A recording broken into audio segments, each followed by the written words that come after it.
Hello everyone. आप हैं conserve environment with Pratima Pandey में और आज है episode number 9 let's talk waste management series का। और आज हमारे साथ हैं the queen of zero waste lifestyle hacks.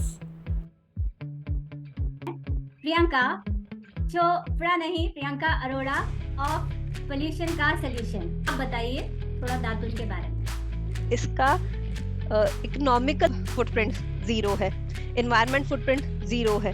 Zero इसलिए क्योंकि अगर आप पेड़ को थोड़ा बहुत काट छाट लेते हो तो पेड़ को इतना फर्क पड़ता नहीं है। इट इज लाइक हम लोग जैसे अपने नाखून काटते हैं। बताना चाहूंगी कि इनके एक पूरा प्लेलिस्ट है जिसमें इन्होंने ये सब डिस्कस किया है, जो आप डेफिनेटली देख सकते हैं क्योंकि लिंक मैं शेयर करूंगी। तो इस वीडियो में आपको उनमें से कुछ इंटरेस्टिंग हैक्स जो हैं वो उसके बारे में प्रियंका बताएंगी और हम कुछ फॉलो अप क्वेश्चंस भी पूछेंगे प्रियंका आपसे। तो हम शुरुआत करें। यस। तो प्रियंका, मैं आपको कॉम्प्लीमेंट करना चाहूंगी कि आपका 2022 एंड तक जो है 10,000 से ऊपर सब्सक्राइबर फैमिली बन चुका है आपके काम के लिए। और दूसरा, मैं आपको बोलने का मौका बिल्कुल देने वाली हूँ, पर दूसरी बात यह है कि जो आपका चैनल है ना, बहुत ही मुझे उसका नाम रेलेवेंट लगता है क्योंकि उसमें दो वर्ड्स हैं, पोल्यूशन जिसकी बात आजकल लोग कर रहे हैं और सोल्यूशन जिसको सब सुनना चाहते हैं। Thank you so much Pratima. First of all, conserve environment with Pratima Pandey, this is very good platform you have created और सारे नए लोगों से मिलवा आ भी रही हैं। इसमें मेरा जो मेन फोकस रहता है कि बीइंग अ पर्सन हम लोग जो जो चीजों को कंज्यूम करते हैं, from personal products to fashion products, उन चीजों को हम लोग और ज्यादा इन्वायरमेंट फ्रेंडली वे में किस तरह से मोल्ड कर सकें जो ना सिर्फ हमारे लिए बल्कि हमारी हेल्थ के लिए भी ज्यादा बेनिफिशियल हो।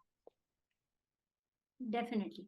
और जो आपने हेल्थ की बात कही वो एक्चुअली फिजिकल हेल्थ और फाइनेंशियल हेल्थ दोनों के लिए एक तरह से वो अच्छी निकलती है। 100%। ओके, तो पहला जो आपने हैक बताया था वो है दातुन। और आपने कहा है कि दातुन जितने भी सस्टेनेबल या नॉन सस्टेनेबल यानी जो एग्जिस्टिंग आपके पास ऑल्टरनेटिव्स है नॉर्मल प्लास्टिक टूथब्रशेस उन सबसे बेहतर है। और आपने कहा था कि आप कई तरह के दातुन होते हैं लाइक, तो आप बताइए थोड़ा दातुन के बारे में। अभी आप देख सकते हो मेरे पास दातुन है, मेरा ये मैंने यूज किया हुआ है। अच्छा। कल का है ये, मैंने उसके बाद इसको तोड़ के और दोबारा से यूज नहीं किया क्योंकि मेरे को इतना टाइम नहीं मिला। मुझे हाँ। दातुन दो तीन कारणों से सबसे अच्छा ऑप्शन लगता है। एक, ये आपकी डेंटल हेल्थ को 101% इम्प्रूव करेगा। आज से 8 साल पहले मुझे मेरे दांतों में दर्द भी महसूस होता था, ठंडा गर्म भी महसूस होने लगा था, लेकिन दातुन यूज करने के बाद वो सारी चीजें खत्म हो गई हैं। और दातुन में सबसे कमाल की चीज ये है कि आपके पास एक नहीं बहुत सारी ऑप्शंस हैं। आप नीम का, बबूल का, आम का, जामुन का, कोई भी दातुन यूज कर सकते हो। और सेकंड चीज, अगर आपके आसपास कोई माली है या सिक्योरिटी गार्ड है, ये लोग गांव से होते हैं तो इनको इन पेड़ों के बारे में पहचान होती है और इनको मालूम है कि वो ऊंची टहनी भी कैसे तोड़ सकते हैं, जो कि अच्छा। नॉर्मली मैं नहीं कर पाती हूँ। ये मैं टास्क अपने पति को बोलती हूँ कि मेरे को दातुन ला के दो, और वही मोस्टली मेरे लिए आसपास हमारे बहुत सारे नीम के पेड़ हैं तो किसी में से तोड़ के ले आते हैं। और सबसे बेस्ट चीज मुझे इसकी ये लगती है कि इसका इकोनॉमिकल फुटप्रिंट जीरो है, एनवायरमेंट फुटप्रिंट जीरो है। जी। जीरो इसलिए क्योंकि अगर आप पेड़ को थोड़ा बहुत काट छाट लेते हो तो पेड़ को इतना फर्क पड़ता नहीं है। इट इज लाइक या हम लोग जैसे अपने नाखून काटते हैं। एग्जैक्टली। तो जी। और दूसरा, मेरे दांत इतने वाइट कभी नहीं मुझे दिखे। जब से मैंने दातुन यूज करना शुरू किया है तब से मेरे दांत वाइट भी ज्यादा हो गए हैं। अच्छा। जो पहले जब टूथपेस्ट यूज करते थे तो एक येलोनेस जो थी वो जी। भी चली गई है। जी। और एक मंजन जो मुझे बहुत ज्यादा पसंद है, जो मेरा लाइफ सेवर होता है अगर मैं कभी अपना दातुन या ब्रश भूल जी। जाऊं तो, जी। कि आप अपनी किचन में जाओ, थोड़ी सी हल्दी लो, थोड़ा सा नमक लो और अच्छा। 2-4 बूंदे सरसों के तेल के ऊपर डाल दो और जी। बहुत अच्छा मंजन बन जाता है वो। अच्छा। और तो ये जो इन्फॉर्मेशन आप बता रही हैं ये आपको किसी मतलब आप कोई एक पर्टिकुलर सोर्स से डिराइव करते हैं या ये सॉर्ट ऑफ चली आ रही हैं जो हम बड़े बड़े बूढ़ों से। बड़े बूढ़ों से मैंने अपने फादर को ये सब करते हुए देखा है। और और एक चीज और था कि दातुन करने का कोई एक करेक्ट तरीका होता है या एक कुछ भी आप इम्प्रोवाइज करते हैं, कैसा है? आप जब मतलब पहले तो दातुन का टेक्सचर कैसा है, जितना वो फ्रेश होगा उतना वो नरम होगा, उसको करना उतना आसान होगा। अगर वो फ्रेश नहीं है, थोड़ा सा सूखा हुआ है, तो आप उसको रात को पानी में डिप करके छोड़ दीजिए, तो वो ओके। नरम हो जाएगा, तो आप उसको आराम से कर सकोगे। और तीसरा सबसे मेन चीज जो होती है कि आप जब इसको ब्रश के जैसे अपने पूरे दांतों पे घुमाने लगो, उससे पहले आप थोड़ा चेक कर लो कि ये मेरे मसूड़ों पे नरम है या नहीं है। अगर ये नरम नहीं है तो उसको थोड़ा सा और चबा लो। ओके। जितना आप इसको चबाते जाओगे उतना ये थोड़ा और नरम नरम नरम नरम होता जाएगा, तो उतने ही जी, अच्छे इसके ब्रिसल्स बनते हैं और उतना ही अच्छा आपका आपको करने में अच्छा लगता है। जी, जी, जी, जी। और बेस्ट चीज इसकी ये है कि आप इसका पानी स्वॉलो कर सकते हो। जी हाँ। अगर नीम का दातून का पानी आप अगर स्वॉलो कर सकते हो तो वो बहुत अच्छा है। So this is a complete win win game, आपके दांतों से लेके आपके डाइजेशन तक को वो प्योरीफाई करने में आपकी हेल्प कर सकता है। जी, जी, जी। तो वो स्टेम जो है कोई ख़ास लाइक थिकनेस की या ख़ास सॉफ्टनेस की हाँ, होती है? हाँ, दातुन की जो स्टेम है वो बहुत पतली नहीं होनी चाहिए, वो सीधी होनी चाहिए, टेढ़ी ज़्यादा नहीं होनी चाहिए। और वो जो आपकी ये जो सबसे ज़्यादा छोटी उँगली जो रहती है हमारी, इतनी मोटी कम से कम होनी चाहिए। और ज़्यादा से ज़्यादा मोटी जो आपकी सबसे बड़ी उँगली है, उतनी मोटी तक हो सकती है, लेकिन इससे ज़्यादा मोटी नहीं होनी चाहिए। अभी है। मेरा ये जो अगर आप दातुन देखोगे तो ये ऑलमोस्ट इक्वल है। नीचे से ये है तो ये तो मेरा वेस्ट ही जाने वाला है, क्योंकि इतना आपको होल्ड करने के लिए तो चाहिए ही होता है, तो ये मेरा वेस्ट हो जाएगा। ये अभी मेरा 3-4 दिन और चल जाएगा दातुन। तो आपके बनाए वीडियोज़ में ही मैंने देखा प्रियंका बोलती हैं कि जो सोप बार्स हैं, वो सोप लिक्विड से कई मायनों में बेहतर होते हैं। तो अब हम प्रियंका से पूछते हैं कि सोप बार्स को आप क्यों बेहतर मानती हैं किसी भी तरह के सोप लिक्विड से? प्रतिमा सोप जितने भी बार्स हैं उनका जो केमिकल फुटप्रिंट्स है वो लिक्विड किसी भी फॉर्म में, चाहे वो शैम्पू है या फिर आपका नॉर्मल हैंड वॉश है, उससे कहीं ज्यादा उसका केमिकल फुटप्रिंट्स कम रहता है, प्लास्टिक फुटप्रिंट्स कम रहता है, क्योंकि लिक्विड को पैक करने में, कैरी करने में you need more in quantity. Means वो स्पेस ज्यादा लेगा और दूसरी चीजें प्लास्टिक पैकिंग भी ज्यादा यूज होती है, इसीलिए बार्स ज्यादा प्रेफरेबल है। सेकंड, बार्स ज्यादा चलते हैं, लिक्विड इतना नहीं चलता है, बार्स ज्यादा चलते हैं। और कई लोग ये बोलते हैं कि नहीं, जो लिक्विड है वो ज्यादा हैंडी है, मतलब ज्यादा कन्वीनियंट है यूज करने में। This is their perception. हम लोग बचपन से ही यूज करते आ रहे हैं, ये कोई नया फिनोमिना नहीं है कि हम लोग अभी यूज करते हैं। बस एक चीज़ जो नॉर्मली लिक्विड्स को बेहतर पोर्ट्रे की जाती है और एक कॉमन परसेप्शन है कि जो जर्म्स है ना, जर्म्स 100 बार में रह सकते हैं जब आप एक बार हाथ धो रहे हैं और बार-बार लोग उसी को धो रहे हैं। तो स्पेशली जो हैंड वॉश सेगमेंट है, तो उसके बारे में आपका कोई हैक है या आपका क्या व्यू है इसके बारे में? This is a marketing strategy only, why I am saying so. अगर कंपनीज ये बोल रही है कि ये 15 सेकंड में आपके हाथ में से सारे जर्म्स को निकाल देता है, तो वो 10 मिनट में क्यों नहीं निकाल सकता?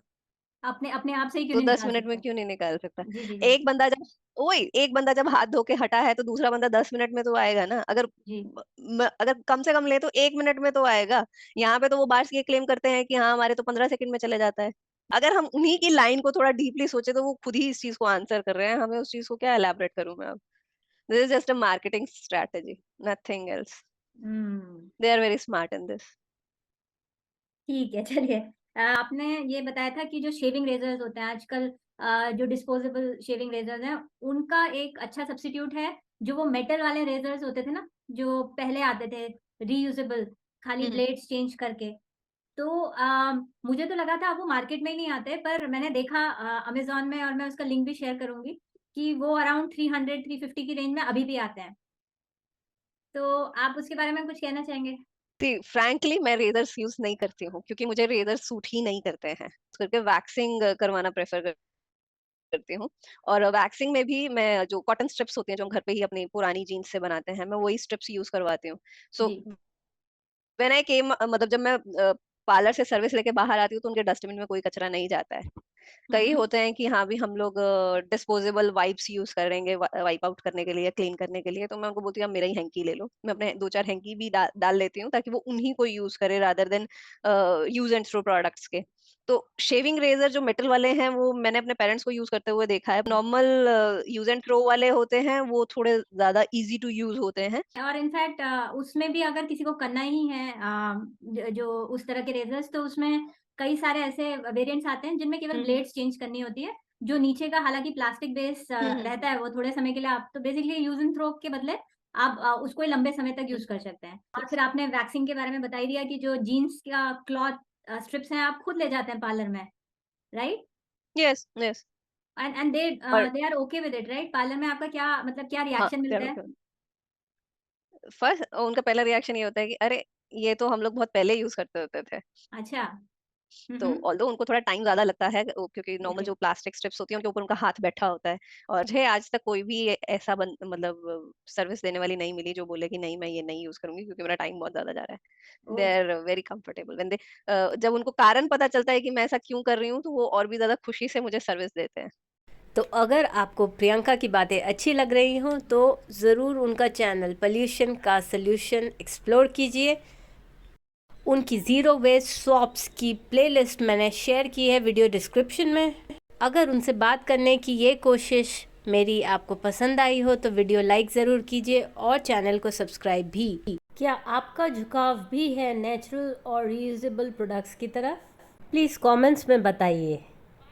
पार्ट 2 में हम 2 और ऐसे स्वॉप्स हाँ देखेंगे। अगर आप उनके साथ एक ह्यूमन कांटेक्ट बनाते हो थैंक्स तो फॉर वो उस चीज को watching definitely and support take करते हैं। केयर। ओके। एक्चुअली आपकी इस बात से मुझे थोड़ा ये याद आ रहा है कि जब भी सुपरमार्केट में जाते हैं, वैसे आपने तो बोला है कि आप अपने लोकल वेंडर्स और उनसे ही ज़्यादातर ओपन ओपन वे में लेते हैं जितनी भी आपकी ग्रोसरी है। पर मुझे याद आ रहा है कि जब मैं कभी जाती हूँ सुपरमार्केट में और वो हर चीज़ को अलग-अलग प्लास्टिक में पैक करके दे रहे होते हैं just for billing and all that जो आजकल नया शुरू करा है, नया या कहेंगे कुछ समय से। तो फिर जब मैं कहती हूँ कि नहीं, एक ही बड़े बैग में सारी वेजिटेबल डाल दो, या अगर मैं अपना बैग ले जा रही हूँ तो इस बैग में रख दो।